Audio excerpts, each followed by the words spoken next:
Is here. I know we can get started. I wait, always, Ray, always. So, yesterday Greg came in with his eyes dilated and his big glasses on, so we talked about him being ready for the day. So welcome. This is our FY2020 23rd budget meeting, and it's for our FY2020 budget. So we're going to talk about anything that we'd like to do. In addition, we're scheduled. I hope that we can be efficient and not use all of the time until 5 o'clock. We might be able to actually get out. Ms. Mayfield may be able to go get her Claritin from the clinic. Oh, yeah. We might actually see some good weather outside for a minute. So what I wanted to do, anyway, don't ask, okay? She's going to get over there. So in front of you today, the questions and answers from the May 22nd budget briefing meeting.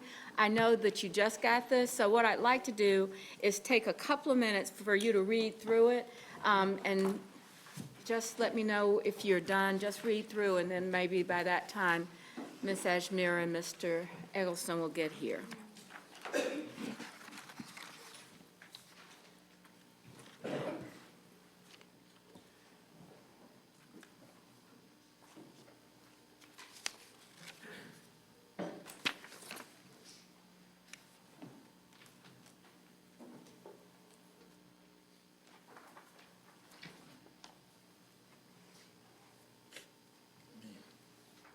didn't realize we'd make $35,000.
Ms. Ashmere, we have the questions from yesterday, and I think they're about 5 or 6 pages front and back.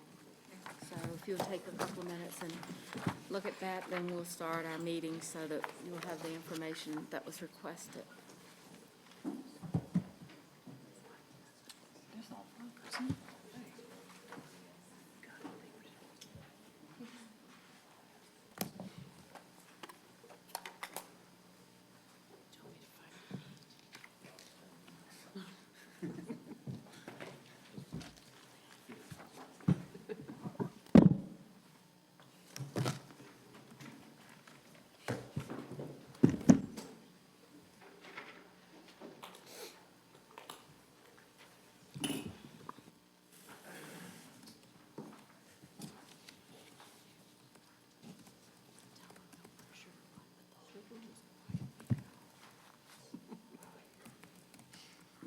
While we continue to read, I'd like to introduce a guest that we have in the audience today. I'd like Caroline Nystrom to stand up. Caroline is a student at Providence Day School. Her favorite thing about school is that she really likes her teachers. I don't think many of us could have said that. She's going to be attending George Washington, and she is hoping to have a public policy major. And then she's going to come back and she's going to try for one of our jobs. So I just wanted you to know she's shadowing for the afternoon, so please be on your best behavior, otherwise she might try for your specific job. Like Caroline. Caroline, we're glad that you're here and able to watch public policy being made today, so thank you. Thank you for having me. Thank you. Okay. All right. We'll give 2 more minutes or so. I think we're all the kind of people that used to read when they said hand out the test books and do not read before they say start.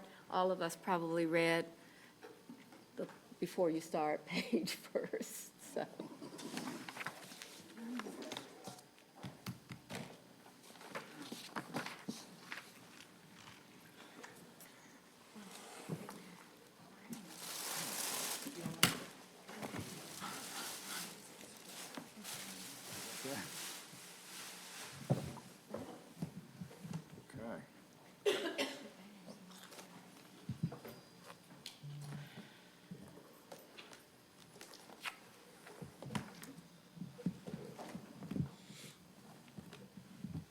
Okay, so we've had an opportunity to read the questions, and, you know, in our process today, it's about anything that we want to do with the budget so that the manager can prepare for our agenda on June the 10th, the budget ordinance. Of course, on June the 10th, we would like to have the ordinance written in a way that they can get it loaded and ready to start the new year. I think that most of us forget that even after the budget's adopted, there's a lot of things that have to be fed into a database so that we begin our controls for the new year and wrap up the end of the last year. So that's why June the 10th with the adoption, and then the staff takes it and makes sure that everything's loaded for operations on July 1. So with that, we are to talk about any changes, and I'd like to recognize Mr. Bakari. Thank you, Madam Mayor. I think that we would all agree the manager and staff have put together an incredibly strong budget this year, one that they have listened to us for months and months now on individual specific topics, challenges they've arisen. They've all, in a lot of folks' opinion, I believe, done a really, really good job in inserting and infusing that in there. And rather than risk snatching defeat from the jaws of victory here, as we're on the verge of what I believe is a unanimous budget vote, it seems, you know, I think a lot of folks in the add-delete process have a lot of individual worthy causes that we might want to throw in there that could risk that, as well as accidentally enraging the community with questions or directions we might take it from this point forward, that we, instead of following the process of we need 5 votes today to bring something out of here and move forward and add or delete, and then 6 votes to follow that to actually add or delete it. We've had some conversations offline individually. It seems that we have at least 7 votes of people who believe the current budget, without any adds or deletes, is something that looks good to move forward.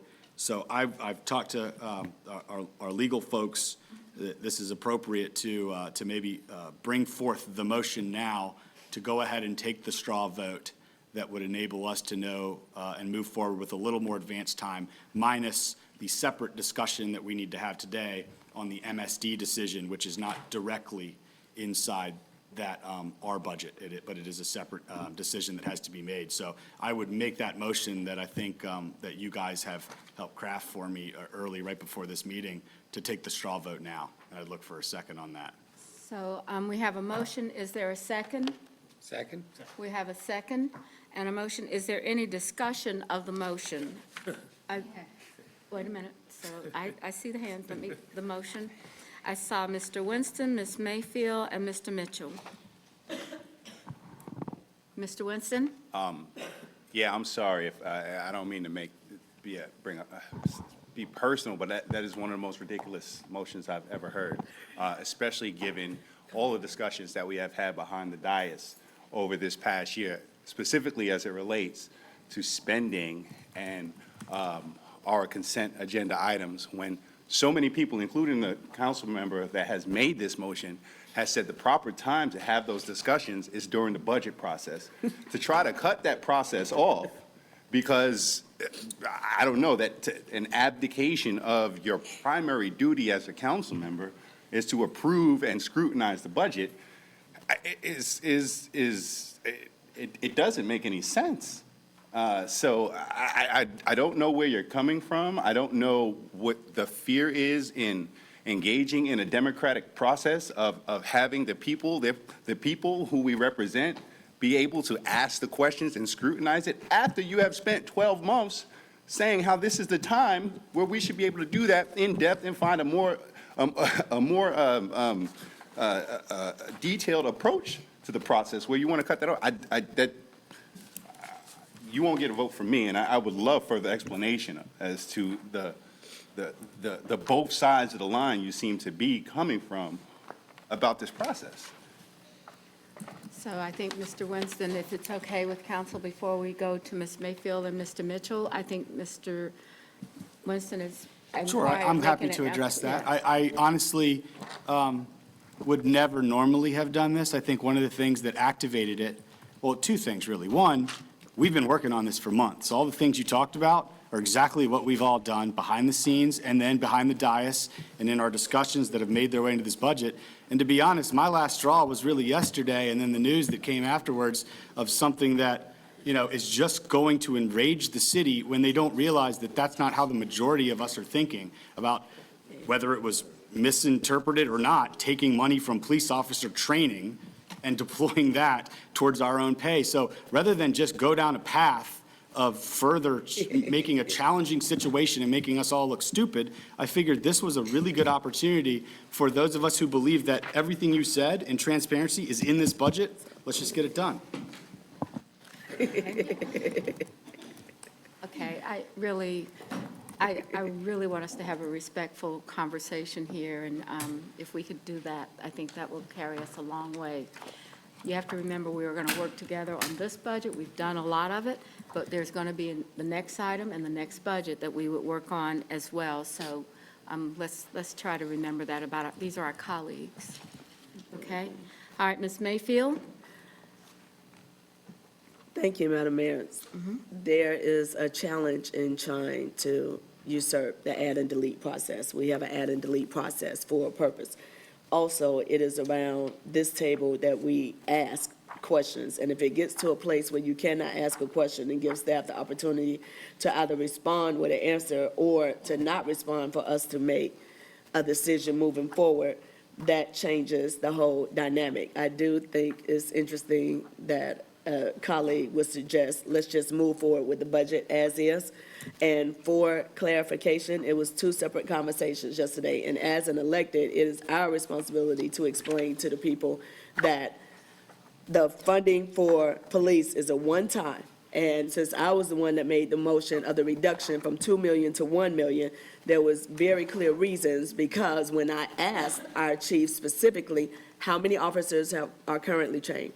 How many officers will be trained? How many, is this a mandate? And was told that this is voluntary and we don't know.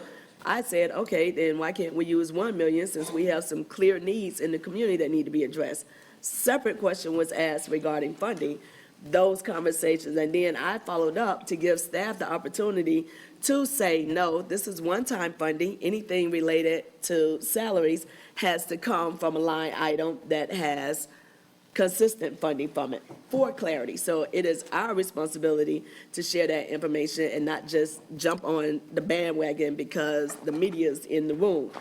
When we try to take away the ability for people to have conversation around this table and/or to eliminate the ability to have adds and deletes because there are clear concerns, I do not discount the fact that the manager and his team gave us a great budget, but this is his recommendation. His recommendation of the budget, it is then the responsibility of council to go through that budget and identify based on the needs that we see in the community, if this recommended budget is going to address the needs that we have all agreed upon collectively are the needs in our community. And there are some very specific needs in different parts of our city. To even encourage the idea that we just say, okay, this recommended budget, yeah, we're just gonna go forward with it. It's all great without having further conversation is a challenge. And that also goes to show the lack of understanding of how the full process works. And that there is the time, and this is the time that you ask the questions and that you have your adds and deletes, and you go through the process to see if there's support for it or not. Just because I recommended that we reduce it to 1 million from 2 million with very clear reasons why, it's still up to the body to vote. It's either 6 that's gonna do it or not.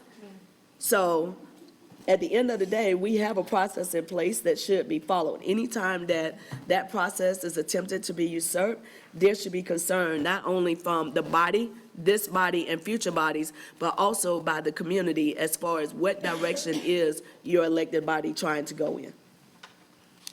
Okay, Mr. Mitchell? Thank you, Mayor. So, city manager staff, great job on the budget. I'm a strong advocate that this is a great budget because there's no profit tax increase.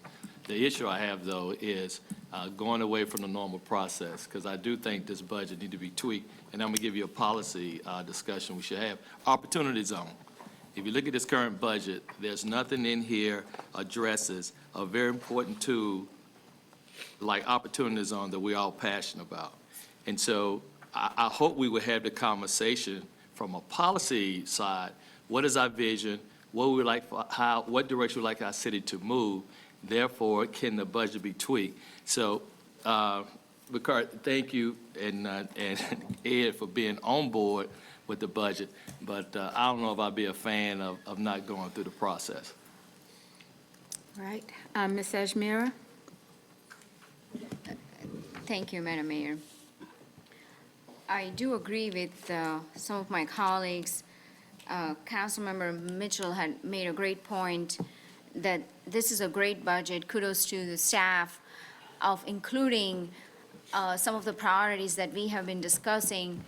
But to take away from this democratic budgeting process, it's not a good idea. With that, I would like to, I had asked a question yesterday about increasing the non-intern temporary part-time employees to align them with the $16 hour wage. And I would like to add that to the add item, which is. We have a motion on the floor right now, so we're discussing Okay. that motion first, and then we'll go into, if that motion does not pass or passes, then we'll decide the next step. But the motion on the floor is to accept the. Okay, so I don't support that motion.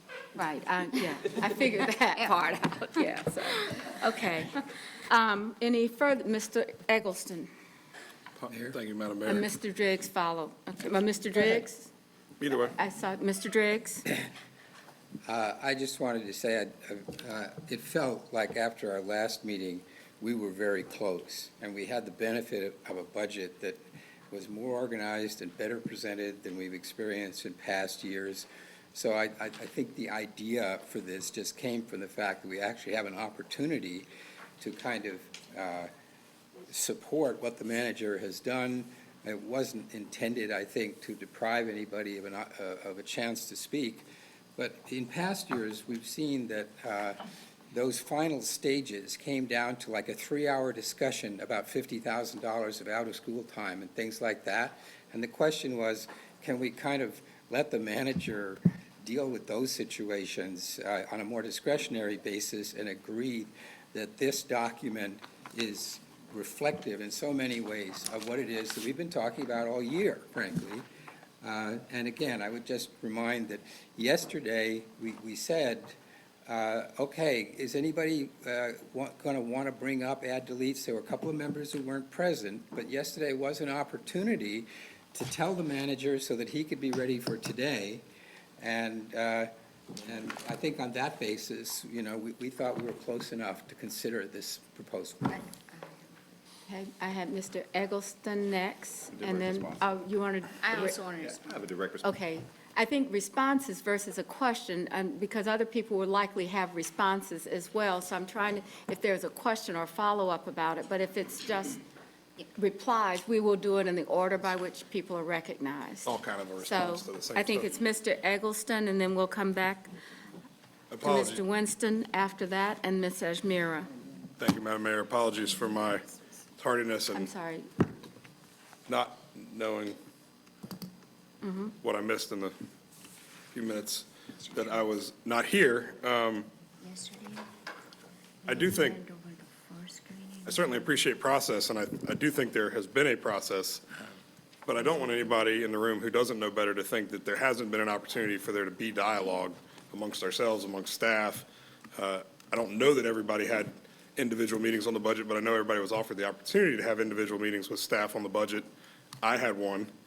And so some of the ideas that were floated yesterday, I think have enough merit to be worthy of discussing, but I don't know why we waited until yesterday to start discussing them. I guess, sounds like the topic is, do we do adds, deletes? I do have bad memories, as does Councilmember Driggs, of last year us trying to debate the worth and merit of various organizations that I think we all think are worthy, and saying, well, we don't have money to fund some of them, so let's take up-down votes, and then you're voting against an organization that you think has a really important, meaningful mission. I hope we don't go down that path again, where everybody throws something at the wall and then asks their colleagues to vote yes or no on it, and then 2 months later, you get accused of voting against, you know, the animal shelter or whatever. Well, if we don't have the money to pay for everybody's pet project, then I think it's a little unfair to try to make us. No pun intended. No pun intended. Right. I don't think that was an effective process last year. So if the goal is to mimic last year's process, I would take a pass on that. Okay, Mr. Winston? Well, yeah, yesterday, a lot of us didn't have necessarily questions because we were handed this packet 12 hours before the meeting.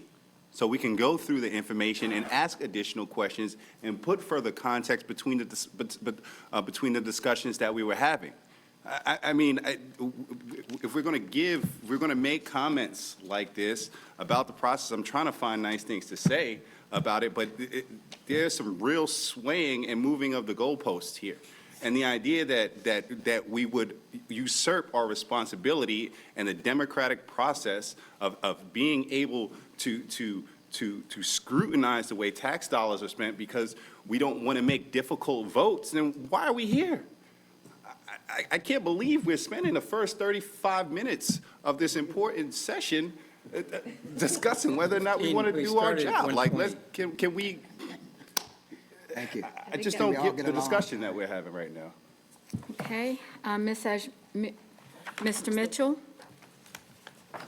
I have Mr. Phipps, but I did have those. So I'm trying to, I'm like Braxton away. I'm trying to be nice with the comments I'm trying to make. So let me take it from this standpoint. Sometimes we get elected and our decisions are hard. And we don't have all easy decisions. I think the toughest decision we make is on the third Monday when we talk about rezoning. you have a developer, you have a neighborhood. I never like to call them winners or losers, but they're a tough decision. You're going to have tough decisions in the budget if you're doing the work that the citizens elect us to do. And so to try to find a way that we don't talk about our financial partners, I think that's a valid conversation to have when you look at those partners who we need to move this city forward. And if last year was tough, I got news for you. That's the way it should be. It should be tough for all of us because, and I remember the conversation was on my brother's keepers. I was adamant that I thought it was worth us spending $50,000 for a program and an issue that's important in our community. We shouldn't shy away from those conversations. And I don't like to call them winners or losers, but I do like to call them partners we need that we think are very valuable to our city. I just don't like the mindset that we say on one end, we don't want to have tough conversations. I don't think anybody said that. Well, that's what you said. It's exactly what you said. You said, if I think about last year. It was not an effective process. But no, you made a comment that we were going down that way. You know, that's why we record these notes. We can talk about what you said and know that later. But Mr. Mitchell has the floor. So, and I'm just going to wrap up, but please, we're elected 2 years to do a budget. It is a tough process, but I think we can work collectively and decide what is best for our citizens. This is the last piece we need to rush through because it's so important to our citizens, how we're going to spend money, and does it match our priorities? Thank you, Mayor. All right, Mr. Phipps. Thank you, Madam Mayor. I too had thought that we had progressed through this budget and read through it and given the manager and the staff direction on how we wanted to go, that it did appear to be a pretty good blueprint from which us to move forward on. I know we have processes in place that, you know, not only that we would have one-on-one meetings, but his office and the staff's office are always open to receive comments on the budget. So I would have expected that everybody would have used those opportunities to have a free-flowing discussion and dialogue. But we do have a process in place, and while I'm amenable to wanting to more or less streamline and ease the process, the fact that we're having this discussion with these many minutes devoted at the beginning of this meeting leads me to believe that we should probably just go forth with our original process and move forward with it. One thing that I wanted to make sure that I know in past budget cycles, we have included in our packet our 15 budget principles. Now, where are they? Are they anywhere in any of these packets? So if you go through those, you can see where we want to have a budget process that was more like a deliberative process and not a budget scheme where we would use one-off things to try to satisfy different priorities. So, you know I'm the poster child. Last year, I made a flippant comment about wanting to reduce the bike plan budget from $2 million from $4 million to $2 million, and they tried to paint me with a broad brush on that. So I know that those kinds of things can happen, but I survived it. I mean, I won my election during that time. But I can see both sides of it. But I do think that it's almost turned into, it's starting off this process. We're late in the process in terms of where we want to go, and it's turning into a divisive kind of discussion that I would think would better be served if we move forward with our process, no matter how cumbersome it is, and just go forth with it. So that's what I would prefer to do, just follow our existing process and Madam Mayor, and listen to what people want to do and move forward. directly in response, I What? No, not. want to it has withdraw be- my motion. Okay. We were all on the same page going into it. I think if the budget chair has had a change of heart as it relates to wanting to go forward with it, and I'd like to give him deference in that position, so I will All withdraw. right, so we've had a withdrawal of the motion, a withdrawal of the second, I believe. Mr. Driggs? Yes, I just want to suggest maybe what we could try to get done today, and it wasn't meant to be acrimonious, we don't want this budget to be acrimonious, because the truth is that we're actually 99% in agreement, and that should come across. So I agree, and I appreciate the fact that, but what we can do perhaps is hope today to get the straw votes done.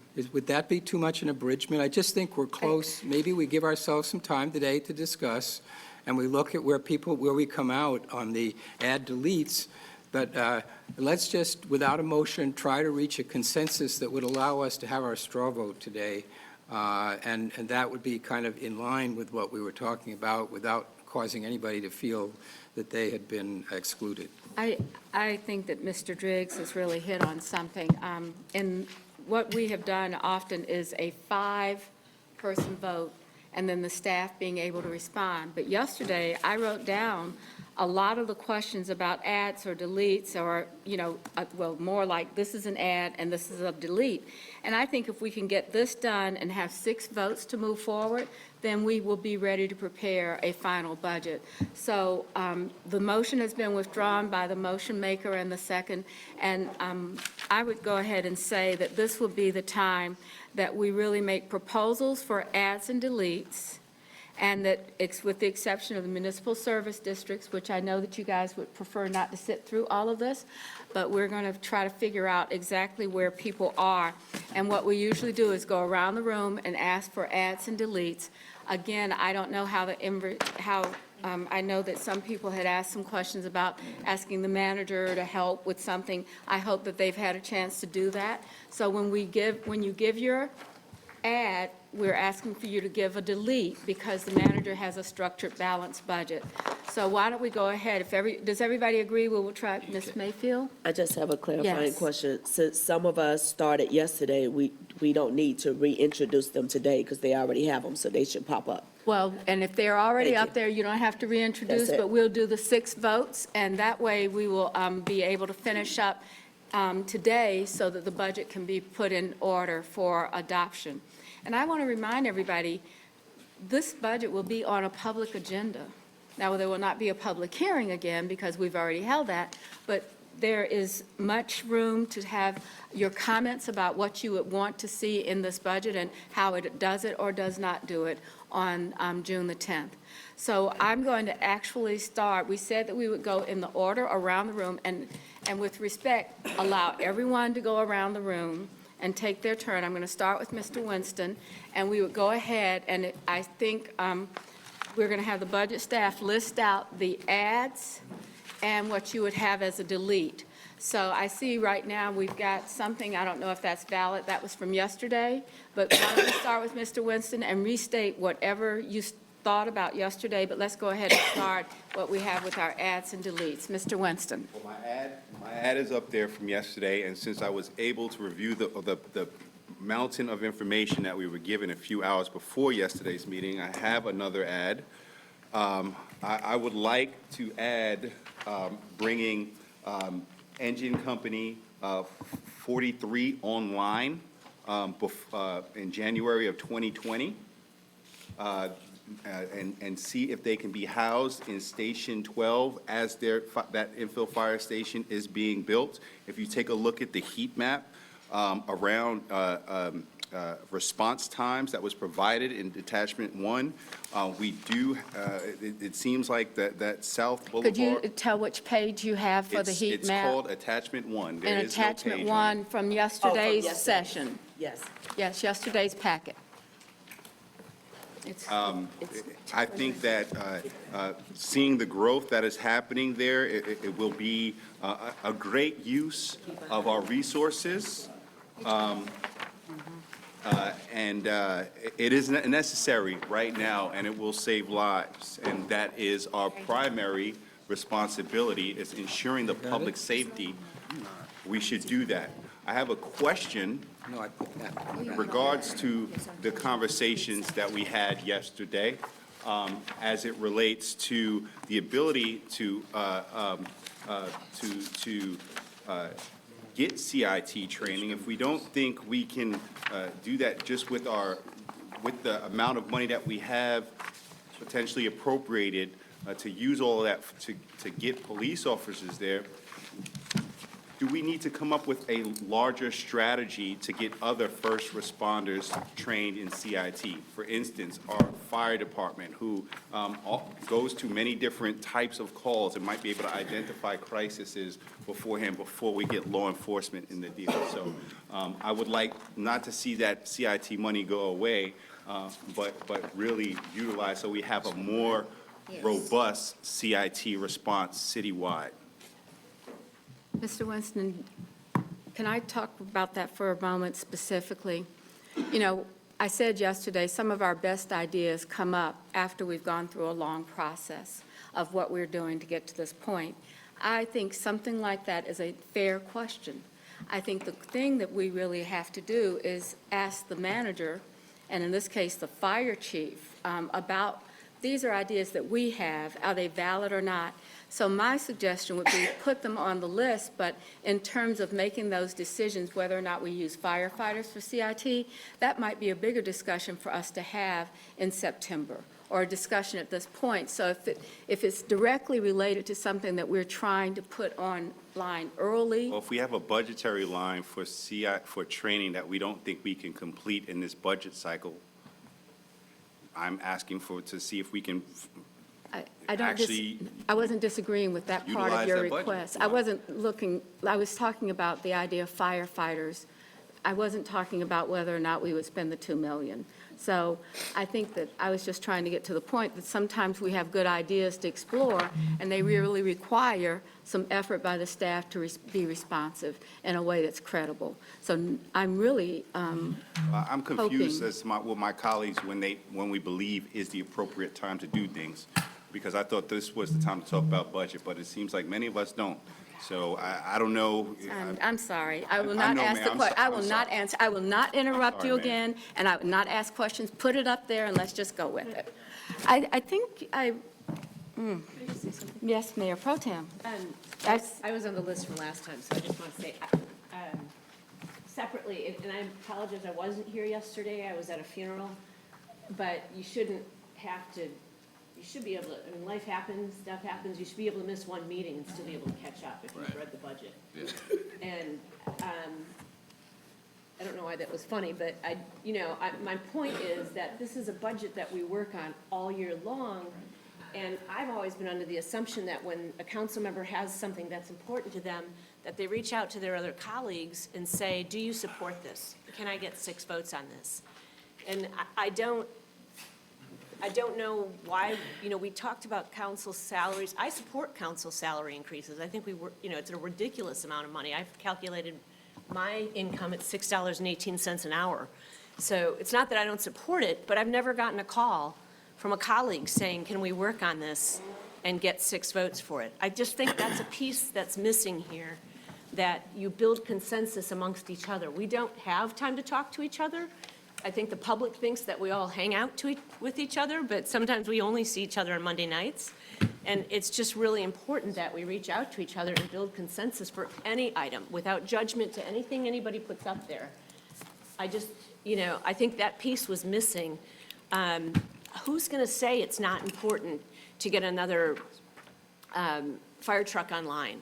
The But- fire chief should say that. Right, but, well, who's going to say that it is, or, I mean, who wants to say, oh, that's not important? But to put that up there right now, $500,000, and not understand the impact in the whole budget of where it's going to come out of, I just find it, I just can't operate like that. Well, I find it really everybody received the hard. same information. It was in our packet, so we could have, this is not the first time you saw it.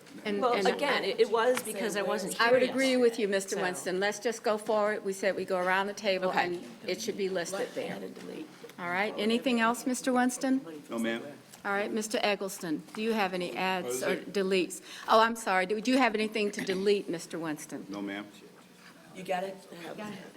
What would you take out of the budget to accomplish those tasks? So now we are the ones writing the budget. We are the ones, Well, that's said the point. yesterday. I mean, That's what an add delete is. do we have a vote, 6 votes on that's how we're doing it? Yeah, that's how it is. that's how we do it. I'll come back around and I'll dig into this and find Okay, we'll come back to you. Mr. Eggleston, do you have any adds and deletes? No, ma'am. Okay, Mr. Mitchell? Thanks, Mayor. An add of $50,000 for the Women Business Center of Charlotte. And we would take it from the enhanced economic development programs. I think that's a perfect fit because we're talking about programs that are good for our community. Women entrepreneurs is definitely key. Mayor Pro Tem and I had a chance to go to one of the programs, and we didn't realize we're the #1 city for women entrepreneurs in the region.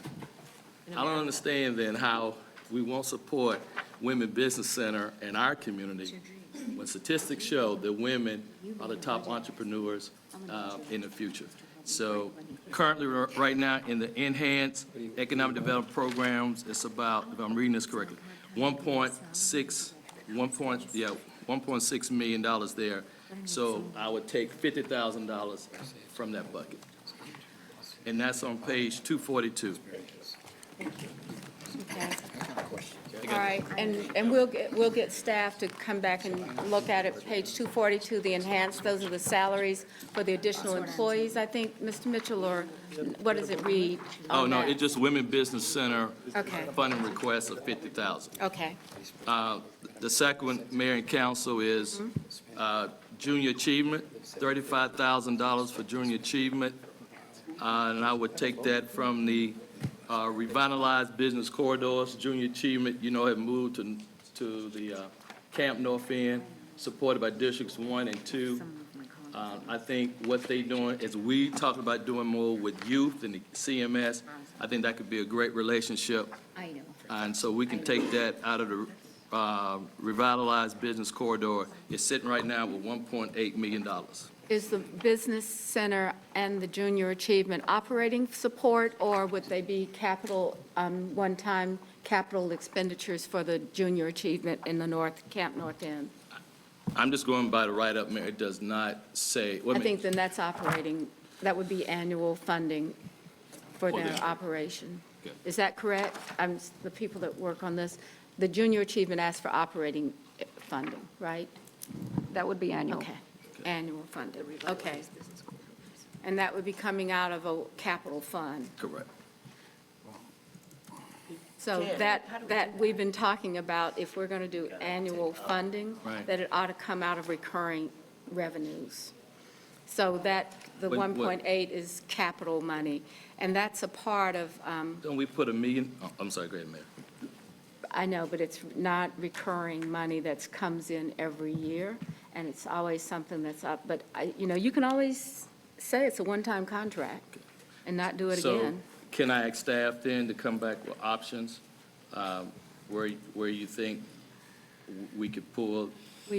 We had this discussion yesterday that Okay. the manager has really asked us, because he has presented his recommended budget, and he is saying, if we're going to do something, it needs to be aligned with the budget policies of not recurring being non-recurring, operating being operating revenues. Now, I have to say, yesterday he said there's $85,000 in a contingency in the general fund.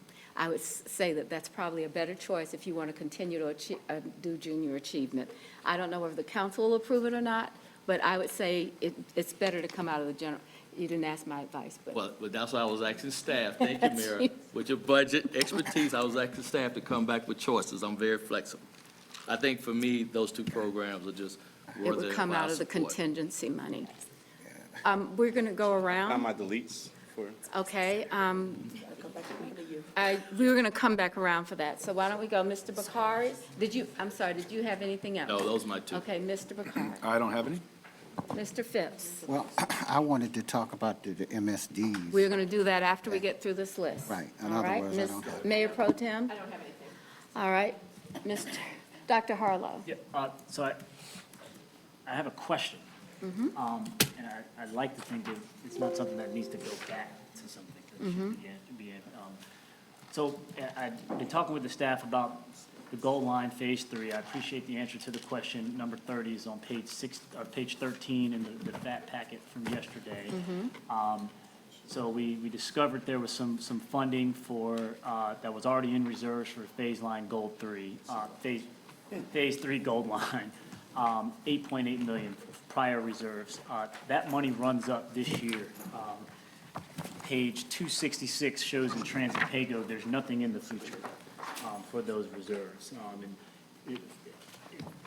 This budget cycle, my whole conversation's been, how do we try to find a way to get Phase 3, at least planning and design, in line with the Silver Line projects? Going along with what John Lewis has said, hey, we want to try to do all these projects together. So at least getting it up to the point where there's a planning and design line item. I guess, when I read this, it says surplus revenue from the vehicle rental tax and motor vehicle license tax is placed in these reserves. Are we not expecting any future revenue from the vehicle rental taxes to keep funding these reserves? So my understanding, not for the design of the Phase 3 of the goal line. The manager's correct. The revenues forecasted for the future are there to operate the gold line in its Phase 2 state. So there are operating funds that are needed in order to keep that rolling, and that's where that comes from. Got it. And then, so if I'm on page 243, general CIP. We've been back and forth with John Lewis, and the manager knows this, and I said, what gets us close enough to getting us in line with the Silver Line planning and design? He said, it's about $18 million. He started with 5, and with the 10, he said, okay, let's get serious about 18. That gets us to about 40% or so, which I think we'll be a lot more comfortable with when we're talking about how do we shrink the scope so we don't get these exorbitant numbers later.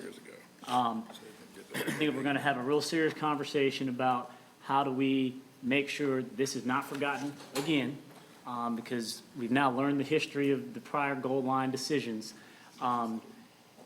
We've got a pay-go available cash balance of $19 million. And no one's talking about that, which is not good. That's not a bad thing. I would like to, from that $19 million, to get us in line with Gold Line Phase 3, to at least start the process of planning and design for our Phase 3, to add $10 million to our already 8.8 Gold Line Phase 3 reserves, to get it in line for planning and design.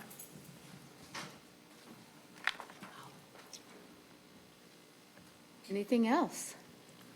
Dr. Harlow? No, ma'am. Anything else? Ms. Mayfield?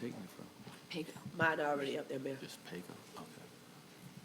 You've got yours up there? Okay, Ms. Mayfield's is, okay. I think it was 10 million, was it 10 million or 8 million, did you say, Well, it's Mr.? 8.8, so I'll do the exact math. There's 8.8 currently in the reserves, so to get it to 18, Mr. Driggs, come on, you're a better mathematician. 10 million, it's 10 million. Well, it's a little less than 10, but Well, yeah. I know, but That's not why I much said 10, less. but yeah, right. 10 million, and it would come out of the pay-as-you-go fund balance. So, Mayor, members of council, a couple things. One is the $8.8 million that is in that reserve for the goal line is for Phase 3. Game, set, match. That's what it was designed to do. So over the years, there have been some accumulation of those dollars, and the last, I guess, input is going to be in FY20. So the good news is there are dedicated funds for the design of Phase 3. What John Lewis did was he tried to give a estimate of what it would cost to get to 50% design for Phase 3, and that's where this 19 million comes in. So if I understand what Dr. Harlow is asking is, I'm going to round up to 9. Okay, so you're asking for another 10 million. 9.2. 9.2 million to get to that. And I would just say from that 19 million, Dr. Harlow, if I understand what you're saying, that pay-go, Page 243, I'm looking at a pay-go Yeah. available cash balance, $19,920,000. right, so that is revenue that is being applied to expenditures in the 2020 budget. So that reserve is actually paying for helping pay for everything that you see on the expenditure side of the 2020 line. It's not free money. Okay, so it's not available. Right. Got it. It reads that way, but okay, makes sense. Okay. Good try, Justin. Spoken for. Well, actually, Justin, I think it's more than a good try. We all know that we are at a point that we've got to deal with our transit issues. I think that's our next big leap for the next year's budget. I don't know how we continue to plan a Silver Line and invest $143 million in a design and not begin to acquire the land, not begin to build a project. And my understanding is that we had our MTC meeting yesterday, and John Lewis reported that he has begun working with a financial analyst team, and he's looking at every source. And so what he's looking at is, have the reserves set by the current operating, are they still appropriate when they were set, I think, 15 years ago? So how do the reserves look? But also, he's got a financial analyst coming in and saying, what is our projections for sales tax, and what are our choices to get more work done? I think that the real question in this community will be, how do we get people to move around? And that means completion or beginning on our Silver Line and finishing the Gold Line. I don't separate those two things. In the past, the Gold Line was in our operating budget, and I think we need to move it over for funding and match, just like we do a Silver Line. I would hope that we would have that as a big discussion in the upcoming retreat, because we've helped to house people. We're now working on workforce development apprenticeship programs. What's our third priority? Transportation, getting people from home to work. And I think we've got a big decision to come up in the next year, and I think we need some advice on it. Districts, value added, putting all of this together, I think is necessary for us to be able to be responsive on transportation next year. Just my opinion. And I would encourage us to look at this holistically and every aspect of it. Mr. Jones, did I misstate No, something? not at all. The good news is that there are funds to begin the design. Yes. So back in January, there was the question of, is there any funding? So there's almost $9 million to begin the design of Appreciate Phase that. And 3. we talked about, I guess, so when I see this surplus revenue and when in the book, it says there's nothing in the future for the revenue, for the reserve balance, reserve account. So, but in the question answer, it says surplus revenue from vehicle rental tax and motor vehicles placed in this reserve fund for future needs associated with the project. That reads to me like there's no future revenue coming from the vehicle rental tax being associated with the project. Dr. Harlow, the projection for the operating costs of operating the Gold Line Phase 1 and Phase 2 are what so PAYGO, transit PAYGO account in those out years are projected to be used for the operation of Phase 1 and 2. And we project right now that it's going to require the whole amount to do that. That's why you're not seeing additional excess value going into the reserve. I understand.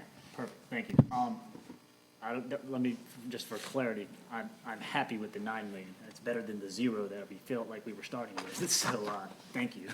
But just as we think further, and I'll continue to mention this over time, we cannot let this Gold Line be forgotten about. Mm-hmm. Thank you. I would agree. I have no adjectives. Shucks. That's right. For the people that didn't support it, they're probably like going, oh, please, come on. All right, Ms. Mayfield said that she's has hers up there, and so Ms. Ajmir. So I have a couple of mine up there. Could we go back to operating budget? So I looked at the details that was presented where there is a breakdown by different categories when it comes to part-time employees. So there is one category that is cost to increase non-intern, temporary, and part-time. And that's something I would like to put. It's just $1,000. Those are our three employees, three part-time employees. So that's on question number 7. And the new materials that you Yes. got today, question number 7. So over there- Page 6. So up there, it says 91,000. So I know the budget is already balanced. I don't want to put it too much out of balance. So here, we'll just add 1,000. And the one that is for our youth programs, these are mostly for college educational related. So I'll leave that as is. Gotta take 1,000 or something. So, Take out the 90,000? yeah, so they already did, right there. So that's, okay. But that's So Mayor, members of council, an expense. we intend to fix that. So we could take the 1,000 off. We intend to fix that. Okay, Okay. okay, perfect. And You don't need 11 of us to vote on that?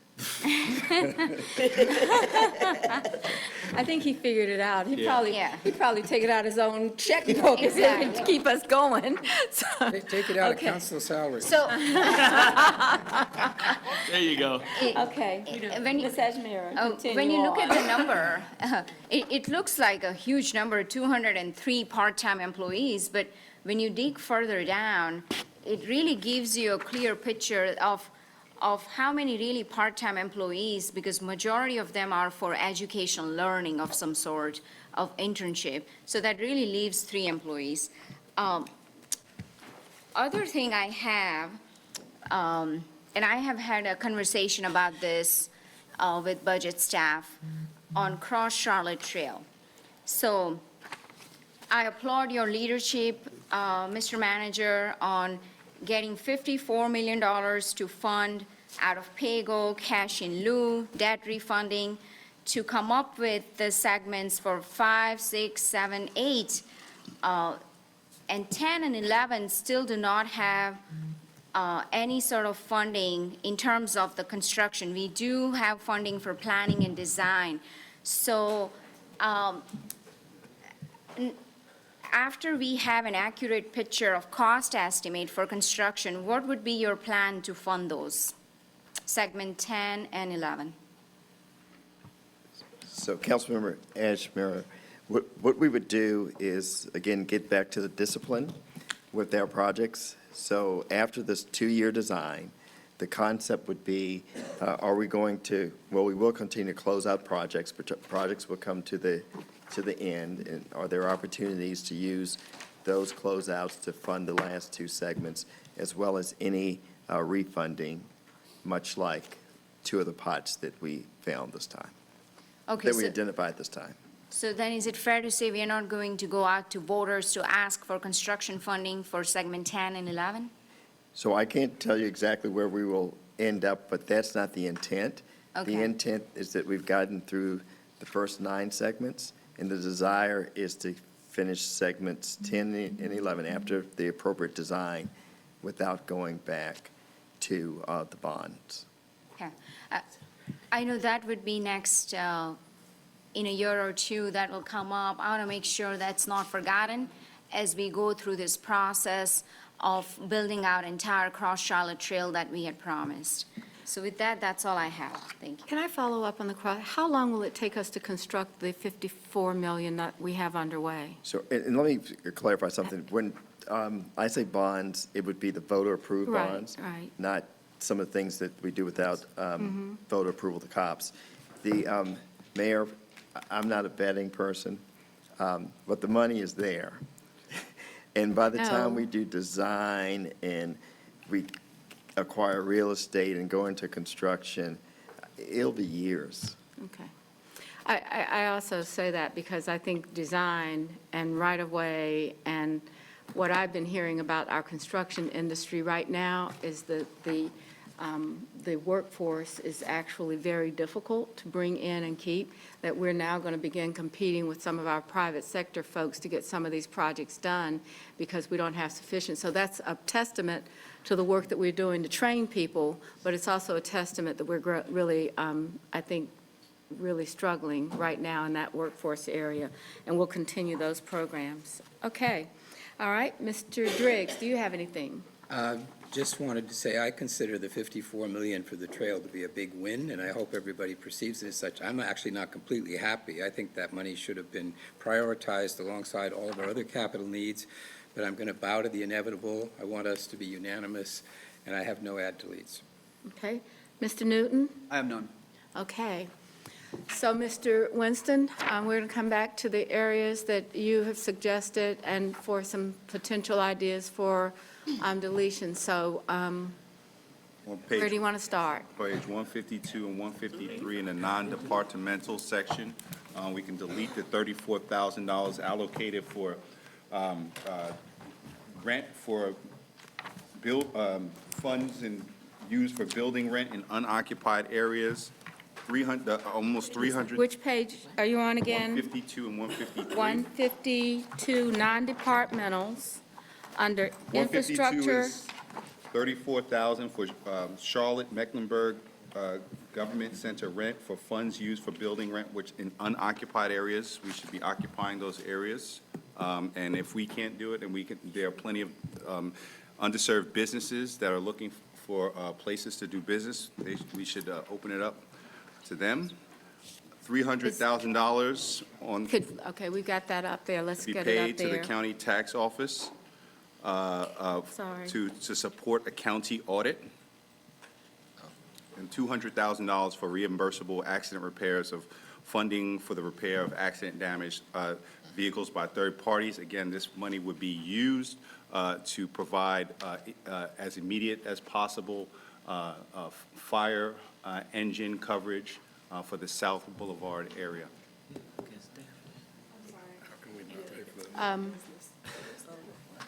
So, Mr. Winston, would you repeat that so that Marie can get sorry, I got the unoccupied building rent, I didn't get the other two.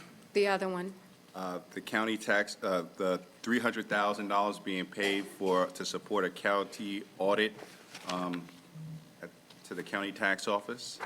So county tax office on page 153 provides funding for reimbursement Yes, ma'am. and for the collecting of auto license fees, and FY19 included the one-time funds for the audit. So that's money that's already gone. So this would be for collecting the automobile tax. I don't think that, I think the audit's been done. Okay. It says FY19, but Reimbursable Phil, accident that's the way I repairs. read it. The Phil? county tax office money is money that we are contractually obligated to pay the It's county. not optional.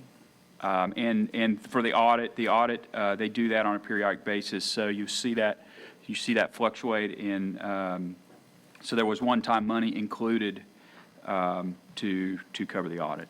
It's a Last contractual year. obligation of the county. Yeah. So, okay, so we, okay. And the building rent as well, we have agreements with all of our tenants, and so that's all, this money's wrapped up in those agreements. Could I Those are reimbursements, okay. just like to remind the staff that this month happens to be Internal Audit Month? Oh, thank you for reminding us. International. Happy internal audit, I see. Let's have our auditors stand up and give them a hand. Now, I'm sorry, we've cut your budget.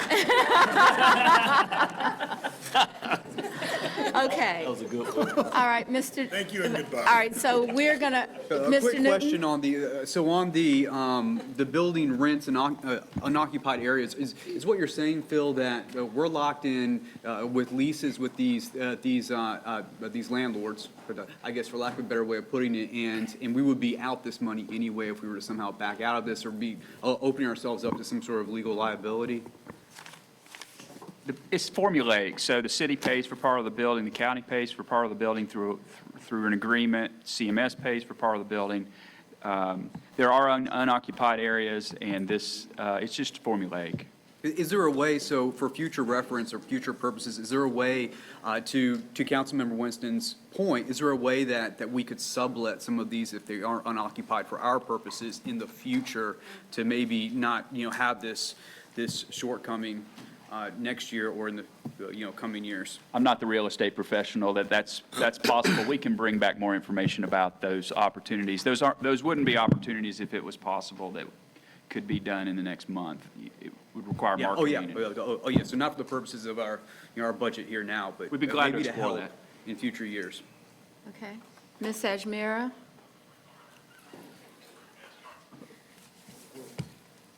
So as we are going through this add and delete process, would it help to actually have the items in the budget that are contractual obligations versus the ones that are not?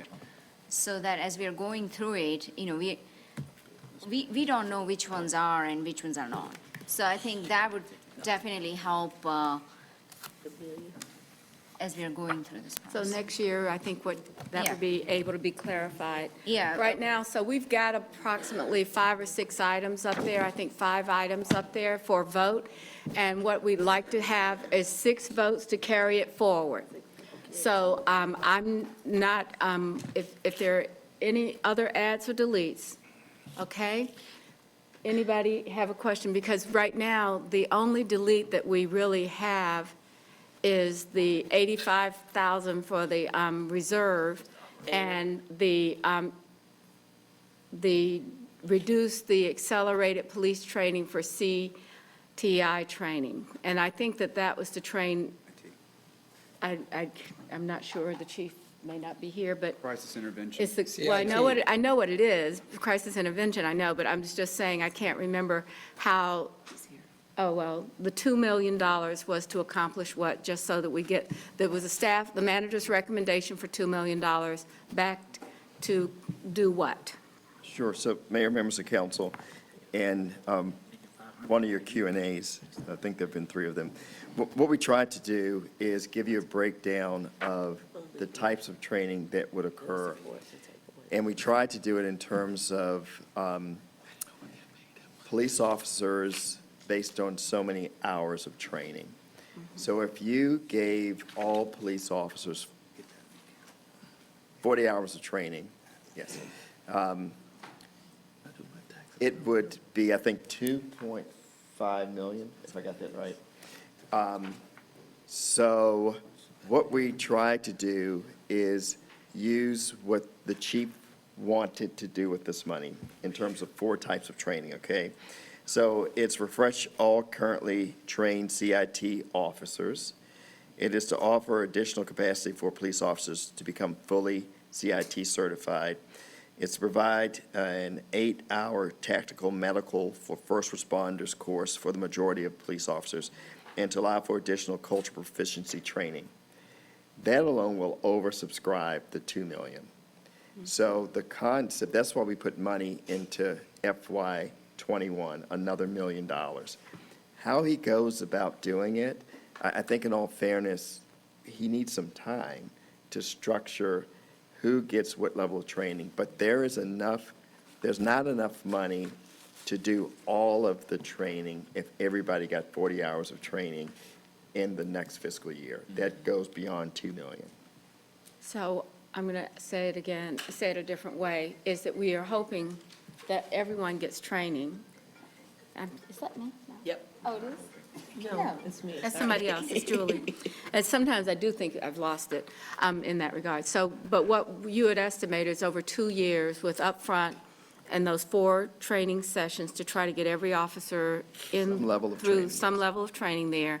And then in the next year, it would take another $1 million. So instead of it being, we would reduce it by 1/3. Because you'd have 1 million and 1 million versus 2 and 1. Okay. Right. All right, so why don't we go ahead and, yes, Ms. Mayfield?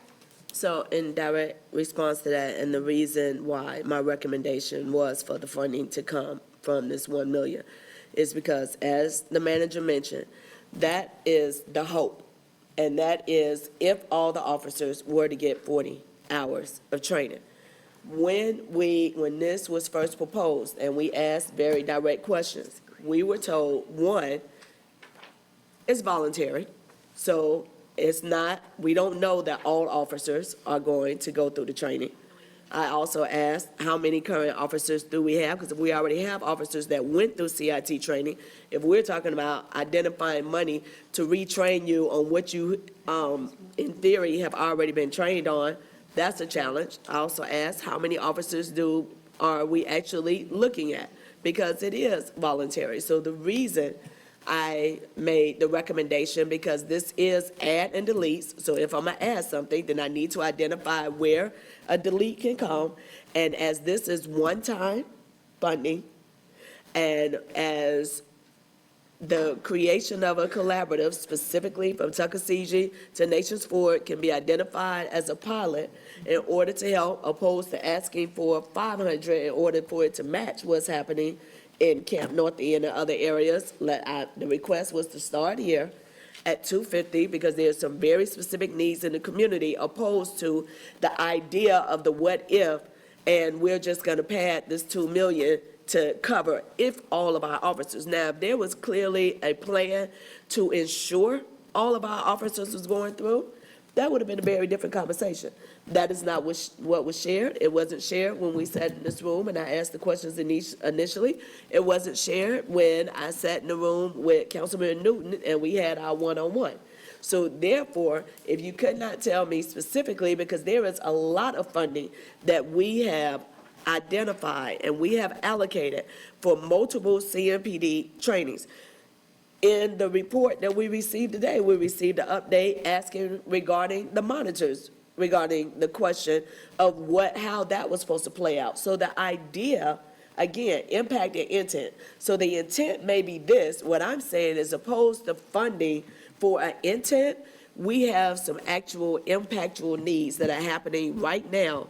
And there was very little wiggle room in a number of other places in the budget, which is why I asked. And again, at the end of the day, we're either gonna vote yea or vote nay.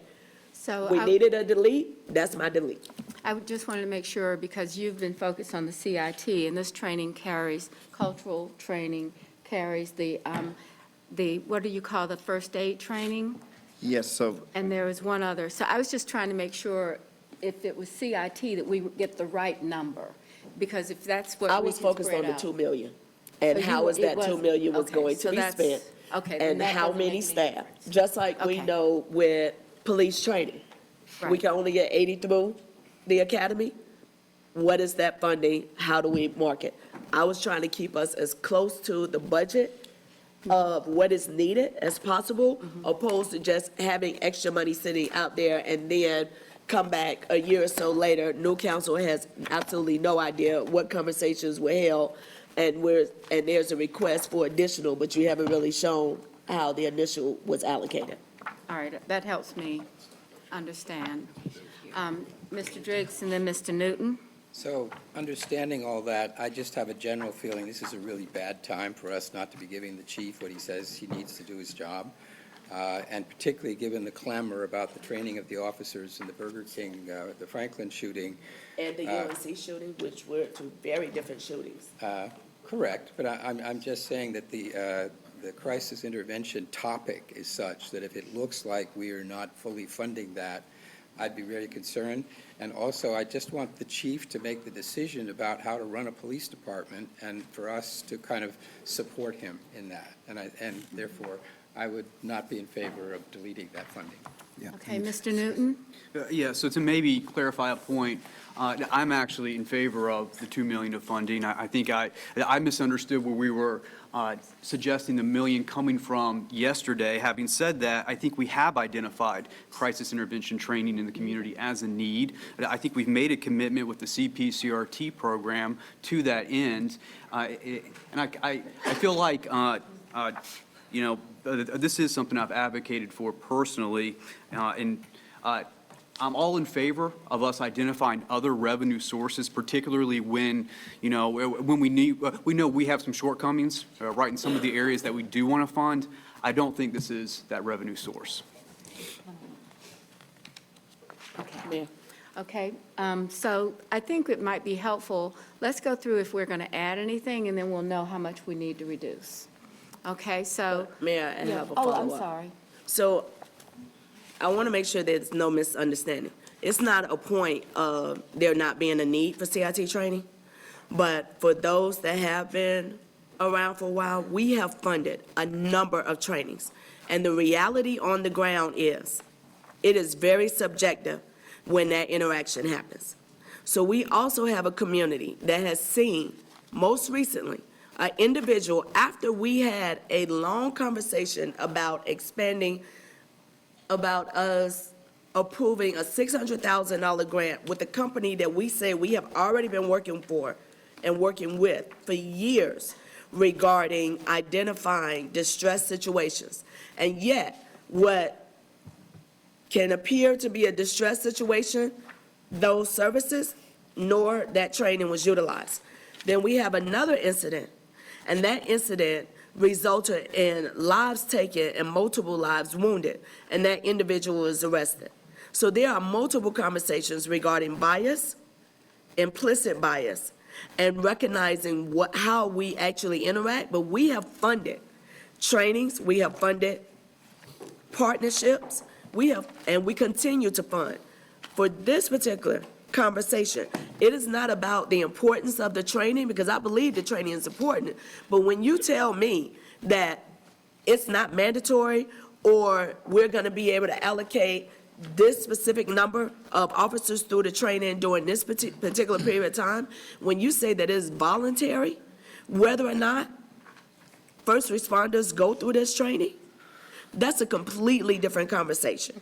So if you cannot, because at the end of the day, once we approve whatever we approve, and it goes in, there is very little conversation that we have. But as soon as something happens in the community, it is us that the community looks to ask, well, if you funded X and Y, help explain Z.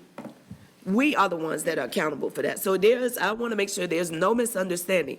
It is not a question of whether or not the CIT training or any training is needed.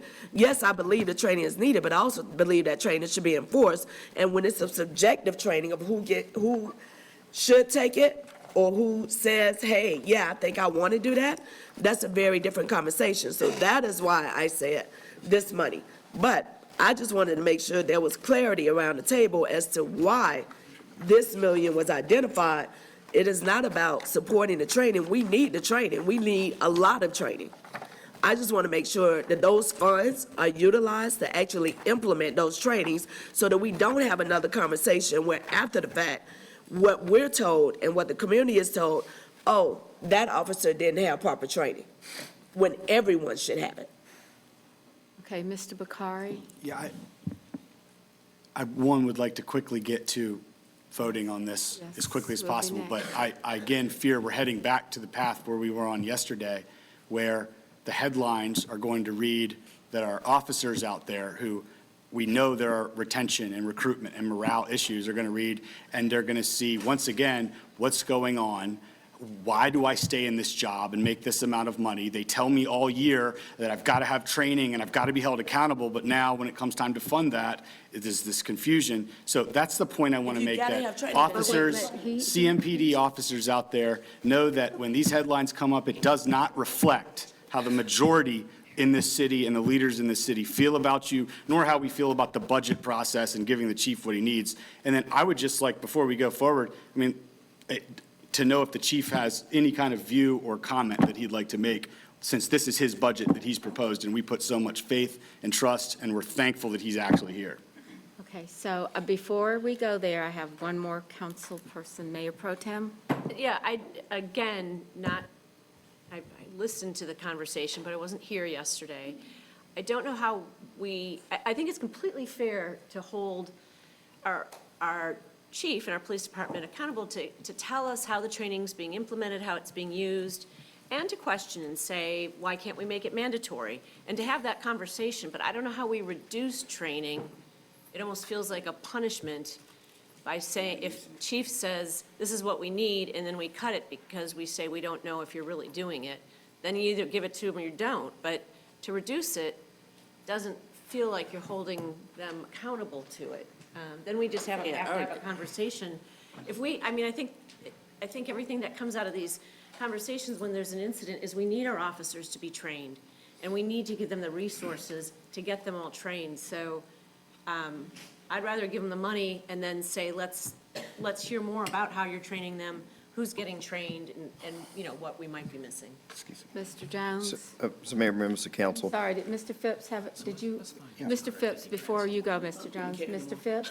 Yeah, if I'm not mistaken, I'm trying to recollect, I recall when we had this initial CIT training discussion, it was a consent item on our agenda, and we postponed it because we were we were concerned about whether the vendor contract was appropriately vetted. That was CPCRT, that's Wait, different wait, than wait, wait, CIT. please, Mr. Phipps So I'm has the trying to floor. figure out, is this has some, because it took us almost a year before that, 8 months or something before that came back to us. So is that a part, is this a part of that CIT process training, or that was a whole different thing? Same company. Different. Different. Okay, so, never mind. This is the response, folks, versus the training. Mr. So, Jones. Mayor, members of council, so there are two different, I guess, ways to tackle this. There was, the last time the chief was up, we talked about 40 hours of CIT training. And what he is proposing now is not just that, and even back then, we got hung up on the 40 hours of CIT training Right. as opposed to what I think is just as important, the cultural proficiency training and the tactical medical for first responders. So everybody is going to get training, different levels of it. And that's the concept. So it's not just 40 hours of CIT. CIT is what the bulk of the conversation was about. But there are different levels of training that everybody will get, but everybody's going to get training. Okay, so I would say, let's go through the list and then see where we are. So the first thing, 6 votes to carry it forward for the June 10th adoption. The first item, let's start from the bottom, number 6, expand the city's tree assistance program by $100,000. And I think in today's Q&A, there was the response questions about the tree assistance program and how much money we were spending on the urban forests, okay? Mayor, question of clarification. Yes. Where's the delete?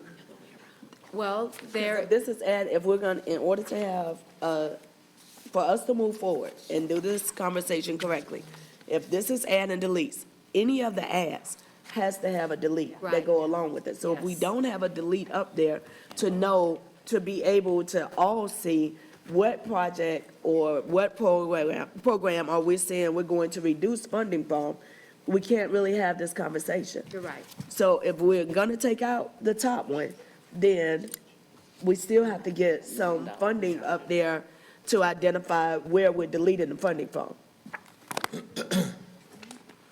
All right, there's Dr. Harlow. All right, so Ms. Mayfield is saying in our process, you had to have an add and a delete, and if you don't have that, then the only one that would be eligible for a vote would be to reduce the police training and create the collaborative initiative. And then Dr. Harlow had a comment. Right, so the way I see this is, and I don't support the reducing of the solar efficient, but the way I see this is that Ms. Mayfield has suggested $250,000 to create another collaborative initiative to help match with what we're doing in some other West Side and East Side collaborative initiatives. She's asking for $250,000. However, she had a delete of $1 million. So you don't even need all of the $1 million to get to $250,000, but let's take the $1 million out for a second, right? And then we look on the rest of the list and say, okay, well, where can I get $250,000 from? Keeping the. 375 up there. Okay, fair enough. So I'm gonna add in for Ms. Ashmira and Oh, thank you. and Winston, since we're looking for all the three, because I support all of these actually, Right. the tree stuff too, so 375. And we look on the list and say, okay, on page 242, because that's basically what we have to work off of, is that page, Yeah. kind of pull things from. I feel like we're spinning in circles here, so let's look and say, okay, well, we don't want to take it from the police, let's look from something else. So if we're looking for $375,000. What's the appetite when we look at enhancing, and Mr. Mitchell might not like this, when we look at the enhancing economic development programs?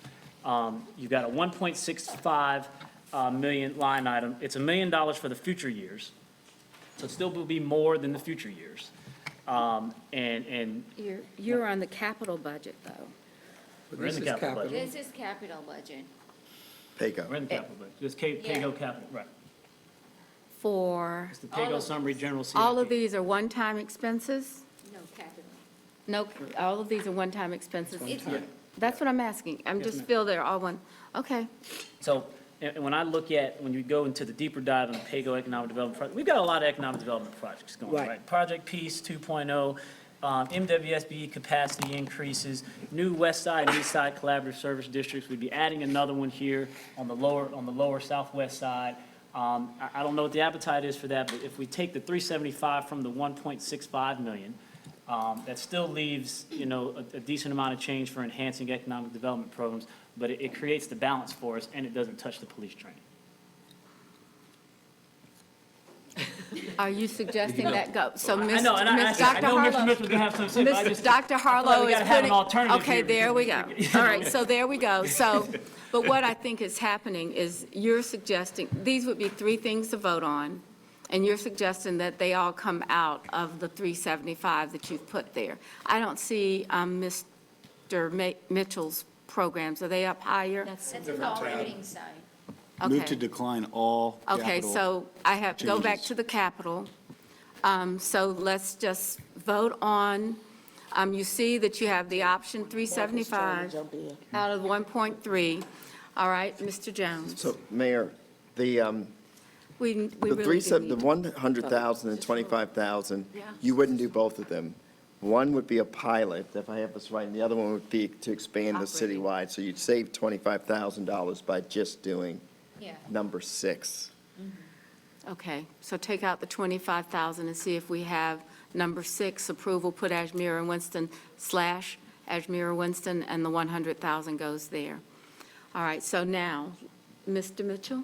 Mayor, I think Dr. Hollow's going to the right place, but my recommendation would be the 250,000 for Tuckasegee Nation Forward should come out to revitalize business corridors. I just want to make sure what we do lines up with our priorities. It's actually 1.8 already in that bucket.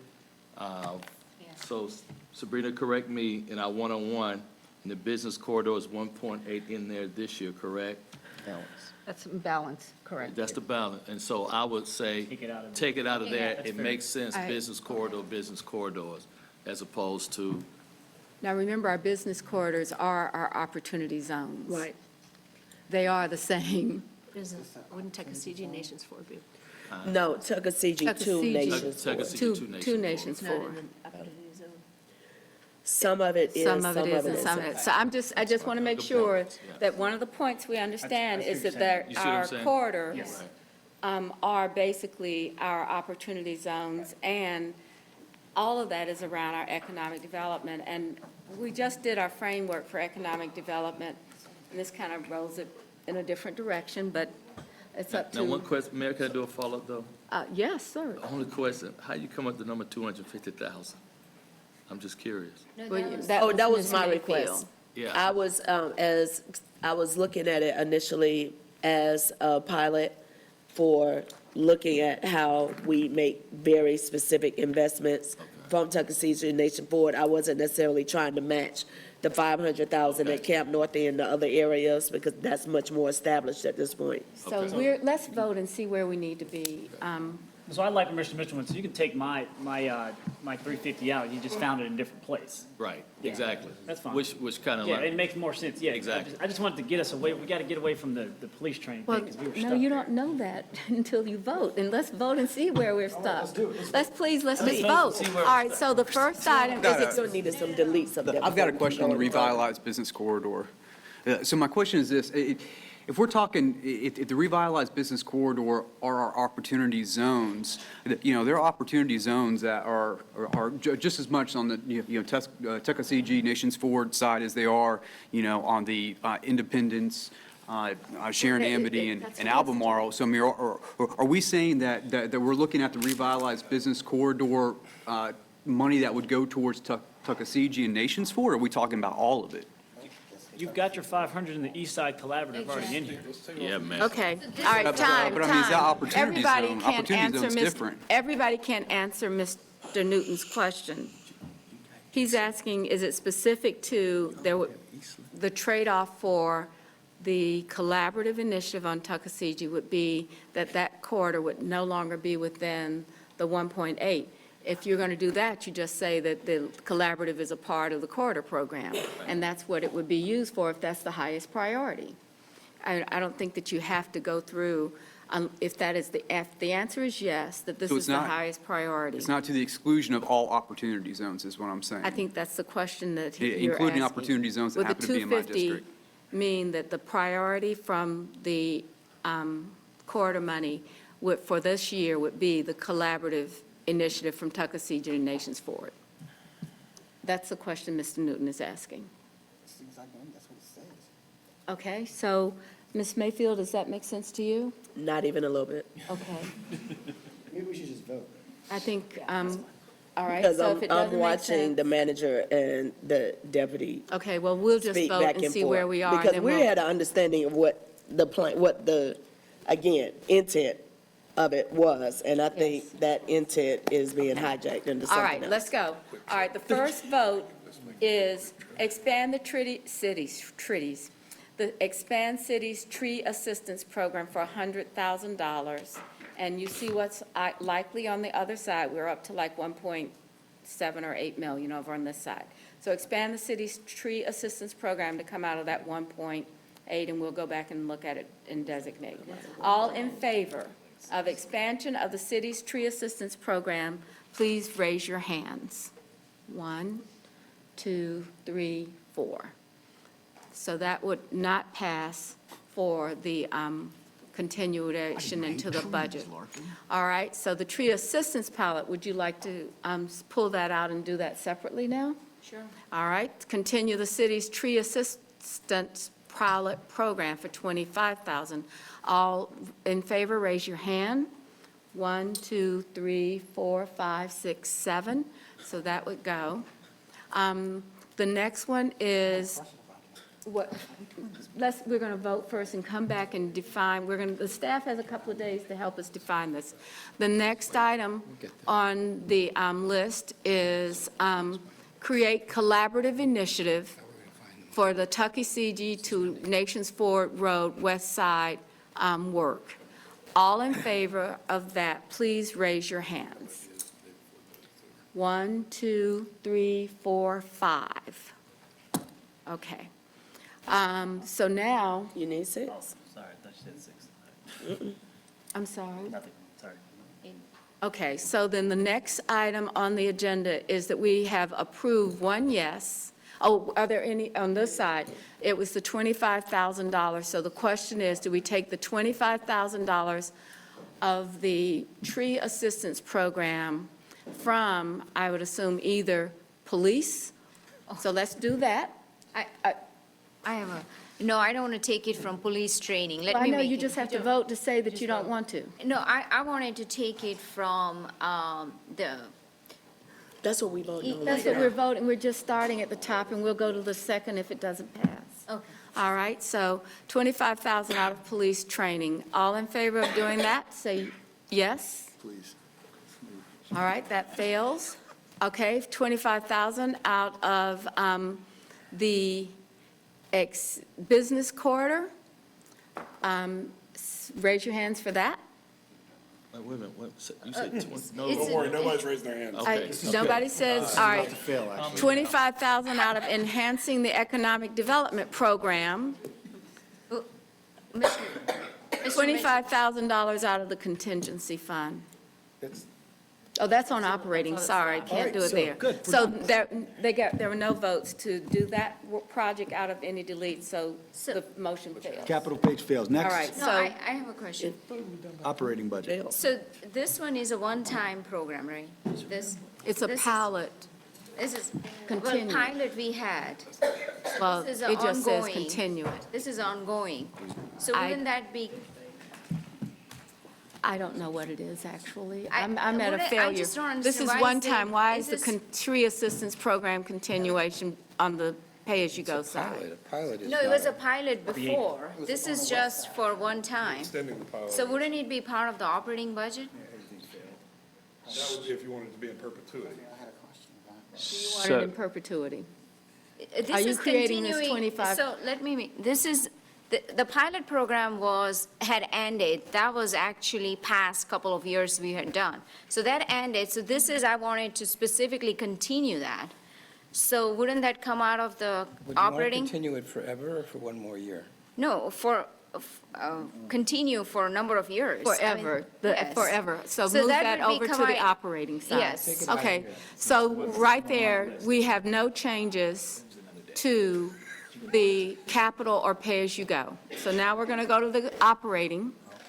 All right, so now we have one funding source over here for $85,000, and we've got several items. So why don't we start with increased city council mayor's salary? All in favor, please raise your hands. Wait a minute. I'm I sorry. mean, all in favor, who wouldn't be people just in left the favor of room. a salary increase, but that's not what we're saying, right? That is what you're saying. Hold on. If you would like to see the mayor and council salary increased by the $112,000 as shown in the Q&A, vote yes, or raise your hand, yes.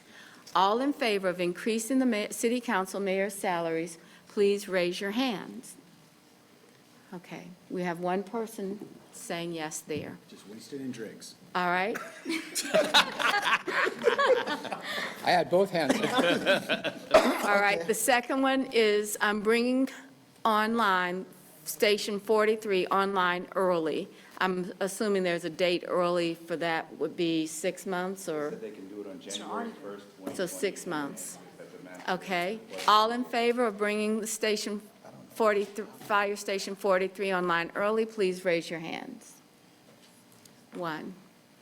All right, all in favor of $50,000 in operating assistance to the Women's Business Center, please raise your hands. 1, 2, 3, 4. I'm missing two. There are yes votes. I had a question about it. Mr. Phipps has a question about it. Did we vote? Would One, this- wait a minute, Mr. Phipps has a question, we'll come back to it. I'm sorry, I should have But asked what- if you had a Is question. this considered to be part of the financial partners? Would this be a financial partner's request? And if so, why wouldn't this have gone through the same scrutiny that other financial partners went through in their process? Mr. Phipps, the Women's Business Center did submit a application through the financial partners process.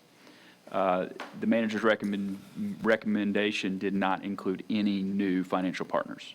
So Mr. Mitchell has asked for an act. That's right. All right, so all in favor of adding the Women's Business Center as a financial partner, please raise your hand. Question. I'm sorry, okay. All right, let me ask, are there any further questions about the Women's Business Center before I take Mr. Driggs? We got an application from them. Was there any indication of whether, had we been open to new applications, this would have passed? I mean, did this meet or not meet the requirements that we normally have for financial partners? This is, there wasn't anything wrong with their application. The general fund discretionary financial partners are the discretion of the council. And we had many nonprofit organizations submit an application. Junior Achievement is another one that submitted an application. And again, the proposed budget didn't increase the budget to add any new financial partners. We only funded the initial financial partners. All right, so I now, think it's tough to pick up a couple of them and not go through an orderly process of considering everybody. I really have I a hard think time you- with that. I mean, I want to support your recommendation, but, Come on, entrepreneur. uh, Come on, all entrepreneur. right, sorry, go ahead. Can I just ask a question about this? And I understand that that is a good process, but the first place that you took it from, didn't it have to do with, what was your first recommendation on the delete? Enhanced economic business program, but the mayor said I could not take it from there. That's because- capital.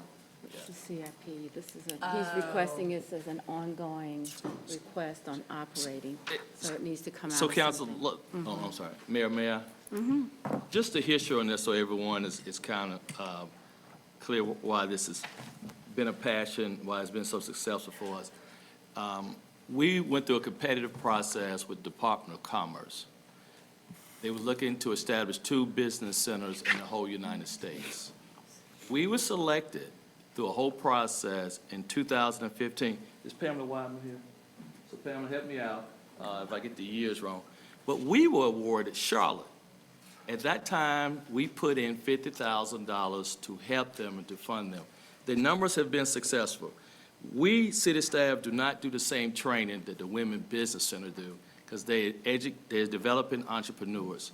Asheville and Charlotte have been a great role model. And as we talk about a priority in economic development, what have we been preaching about? Entrepreneurship. I think for $50,000, we've been awarded almost 4 years ago. This is something we should maintain. I understand the city manager didn't recommend it, but you heard Phil clearly say it's the council budget, and I think we need to send a strong message to women that we believe in entrepreneurship and what they're doing.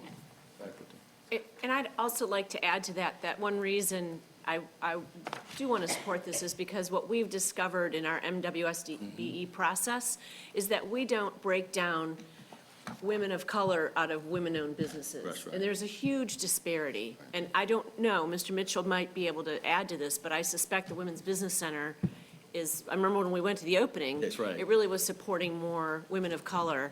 And I think it's a way, even if this is a one-time thing, you take it from that for now, and then we work in the budget. I just think it's a way to help what we're struggling with in our MWSBE right now that other states and other cities have figured out. Madam Mayor, Yes? I don't think anyone would dispute the validity of the program. The problem is like, this was not the time at the very end where we're making a call around a table without a diligence and a process. Every one of those applications has a similar, if not as great story for what can be said. Why not give this to Black Tech Charlotte and what Cheryl Dorsey's doing in the exact same space? Like, how can we make this decision right now like this? That's the whole point of like, this was what we were doing, supposed to be doing way before in the process to now. Still before Juneteenth. Okay. All right, so we have, again, if you would like to support adding the $50,000 for the Women's Business Center, please raise your hand. Okay. 1, 2, 3, 4, that's the majority. Okay. All right, Vice so Chair. that one, okay. Appreciate The you. second one is junior achievement. Would you support $35,000 in operating assistance to junior achievement? Please raise your hand. I had a question for that. 2, 3. Okay. Thanks, Winston. Continue the city's pallet program That's what we just for talked about. trees. Move that one over. I know, she moved it to operating. So all in favor of continuing this tree assistant pallet program for another year, please raise your hand. 1, 2, 3, 4, 5. And we had 7 last We time. had 7. Why did it get moved to operating? I had a Because it's an question. operating Capital. expense, Got it. it's not a capital. I had a question. It's please. just determined as to start this and Chair, I have a continue it. question. That changes the question then. Yes, I know. Okay, Can I have a so, what question do you have, Mr. Phipps? Well, look, this, when you said continue the city's tree assistance pilot program, if I recall correctly, this pilot program was just for a certain It neighborhood. was in Wesley Heights last So year. are we saying that's where it's going to continue to be? No, it was just continued, and the location would be decided later. The first question is, would you like to continue the pilot program? And then a decision will be made on the neighborhood, I'm assuming with some information from the arborists and where the neighborhoods were. I think this is Right. just, would you do it? But And definitely so, District 4. all right. Okay, I'm I sorry. think we've already, okay? I don't know why it's an operating, a pilot program has an end date. She just moved it. Can I- She wants asked it to that be it a be forever moved to You do lost that your because she votes by sees it moving as a it to operating. continuing I know, I'm program, asking not about not a pilot. pallet. So Okay, Can I just, so the reason I moved it from the capital to operating, because we already had a pilot program that ended. So we seen success with the pilot program, how it helps people age in place, especially the residents that are not able to maintain some of the older trees because of hurricane and so on. So this tree assistance program helps with that. So that pilot program has ended, so I'm glad someone took out that pilot, because it's not a pilot anymore, it's a continuation of that program moving forward. and that's what So you that's how I said, right. changed it to operating. And yeah. Excuse me. Okay, so that was not, yes? So isn't it true that out of that 25,000, it was maybe only like 3 or 4 people that took advantage of it. Well, there's a write-up, there are Yeah, 14 right people, there. it was in Wesley Heights, there, it's on the list. Says So about I don't $2,000 see a any, tree. I don't see support for that. So the Women's Business Center, we do have one source of continued funds. If there's $50,000 for the Women's Business Center, we could take it out of the $85,000 if council so chooses. So this would be Women's Business Center from the $85,000 for $50,000. Is there support to do that? Yes. Yes. Okay, so we've got everyone except 2 or 3. Well, we all did. No, 2 people did not support that. Business Center, the only one that got a yes. Yes, I know, but these 2 didn't vote for it, so. Okay, so we've got a majority to go forward. So thank you, everyone. I think we have a balanced budget. We have added the Women's Business Program from contingency, and we've, I think in terms of our capital, we're now at the special revenue budget for the municipal service districts, the ones that are contracted with Center City Partners and the University City Partners. And I think where are the municipal service districts in the budget? I can't, Now, for the capital, I'll note that should be Eggleston and Harlow Yeah, right. on 2 and 3. non-general looking at funds attachments. items. So the question that we have now is the manager recommended a revenue neutral rate for all of the municipal service districts. The 2 organizations, and Mr. Phipps had some questions, so I think if those questions need to be best addressed to the 2 organizations. So the questions were verification that the request, or what was the process used to make the determination that the residents in those districts supported the increase in the tax rate? Did I phrase that correctly, Mr. Phipps? Right, and from the Okay. packet that I've read from at least one of Municipal Service District Number 5 was that they surveyed those property owners, very large, large contributors to the MSD rate millage payments, and, and pretty much through that surveying process, that they had an affirmative vote that they would, in order to sustain their body of work and fulfill their goals within their MSD, specifically to strengthen safe communities, sustain and grow additional business, and enable transportation options that aligns with the community goals, as well as creating strong centers, that they felt that they would, basically, they want their millage rate, and at least in the University City District, to stay at its current .0279 rate. And they've agreed to, those ratepayers have agreed that that's what they need to be able to sustain their programs. To go the other way with a revenue neutral would severely undercut their ability to be able to support their program of work. So I generally support it, and I think my colleagues that's in the other MSDs are likewise supportive. These are people who are asking for this particular rate hike, and have agreed that it's important that they pursue it to fulfill their mission and goals. Do you have a motion, Mr. Phipps? Well, I make a motion that we accept these MSDs, MSDs number 5 and 2 and 3, inasmuch as they had requested an affirmative vote from their constituents, and that we would do it. So we have a motion and a second. I don't know what the amounts, I just don't remember. We've gotten them in the mail, but I don't remember what they are. But based upon that request, we have a motion for approval. Mr. Driggs? Is there anybody that would be affected by this tax that has not expressed their support for the increase? I would have to ask Ms. Heater and Mr. Smith to address that question. I think that's the question. Who wants to go first? You have to come up to the mic. If both of you would just come up to the front and talk about, I think the question is, did you hear anyone in your district say they would not support this. Well, I mean, yeah, or did you not hear from anybody in the district? You were saying that the district supports it. I want to know what percentage of the population, what the total mix was of people that were asked, the yeses, the nos, and the ones that we didn't talk to. So I sent you a detailed spreadsheet on the outreach that I completed, I missed which it, was sorry. I'm sorry? I said I missed it, I apologize. That's okay. I reached out to 50 property owners. Some of the property owners had multiple properties, but I was very intentional with making sure that I reached out to a broad cross-section of small business, retailers, restaurants, hotels, major employers, undeveloped landowners, and then property owners.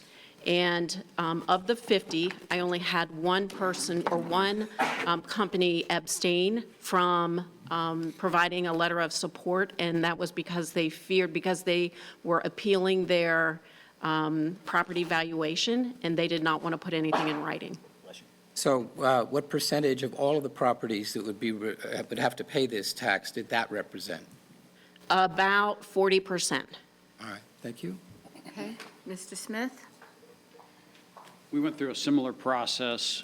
What we did is, rather than asking for an increase to MSD 1, which captures all of Uptown, or MSD 4, which both capture a lot of single-family homes, we concentrated ours on MSD 2 and 3, which are created to focus on commercial properties. And that's where we asked for the majority of the support, or for the support for this increase. And we spoke to all the major employers. We caught the majority of the major property owners. We could not catch everyone. There was outreach to virtually all. We think we got about 80% of the value, so 80% of the amount, and it was 100% unanimous support. So I'll just say briefly, those percentages at 100% support statistically represent a quite strong indication that the people in question support the change. And on that basis, although it's not in my nature to vote for a tax increase, I will go along with this one.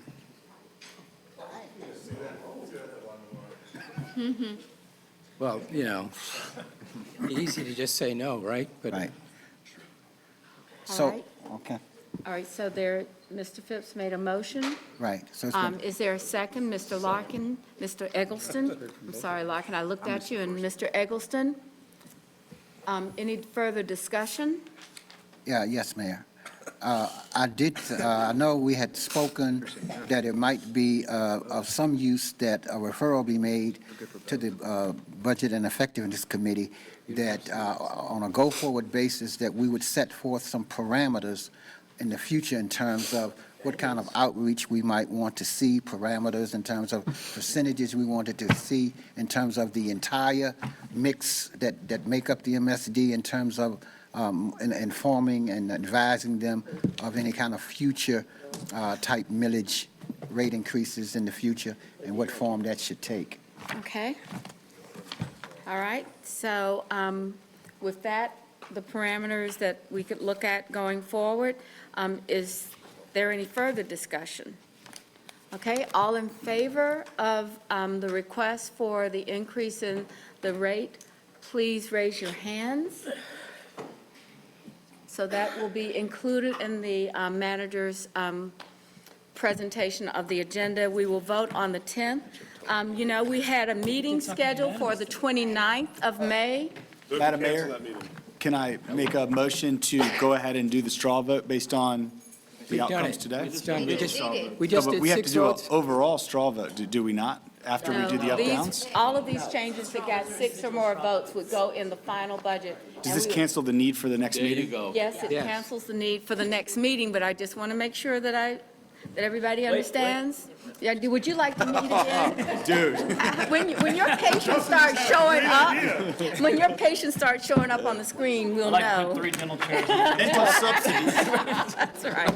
Okay, we have a motion to close the meeting, and thank you very much. Can I say one thing? Good job, Tori. We have